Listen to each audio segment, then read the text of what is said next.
বিভিন্ন সামাজিক মাধ্যমে প্রচারিত হচ্ছে যে রমজানের খবর আগে কাউকে দিবে তার জন্য জাহান্নামের আগুন মাপ। কি বলবেন, কতটুকু সত্য? দেখুন, জাহান্নামের আগুন মাফ হওয়া যদি এত সহজ হইতো তো আর কি, এটা মাফ করে এটা দিয়ে আপনি জাহান্নাম পেয়ে মাফ হয়ে যান। রাসূলুল্লাহ সাল্লাল্লাহু আলাইহি ওয়াসাল্লাম এমন কথা বলেননি, কোরআনে কারিমে তা আসেনি।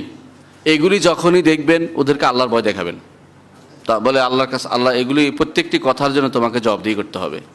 ইন্না সামা ওয়াল বাসার আল ফুয়াদা কুল্লু উলাইকা কানা আনহু মাসউলা ওয়া আন তাকুলু আলাল্লাহি মা লা তা'লামুন। জান্নাত হারাম করার দায়িত্ব তোমার না, আল্লাহর না জেনে কথাবার্তা বলা। এটা হারাম করছে আল্লাহ তাআলা কোরআনে কারিমে, না জেনে কথাবার্তা বলছে আল্লাহর উপরে। জাহান্নাম হারাম হয়ে যাবে তাড়াতাড়ি এটা করলেই খবর দিলে, কে বলছে? রাসূলুল্লাহ সাল্লাল্লাহু আলাইহি ওয়াসাল্লাম এটা বলেননি। এই জাতীয় যারা আমিন বলে বিভিন্ন সামাজিক যোগাযোগ মাধ্যমে যা লেখে, সঙ্গে সঙ্গে আপনাদের দায়িত্ব হবে প্রত্যেকে যে না জেনে কথা বলা গুনার, বড় গুনার একটি। আপনারা এই না জেনে কথা বলবেন না, হাদিসে নেই, কোরআনে নেই, লিখে দিবেন, এগুলি বলবেন না, এটা জায়েজ নেই।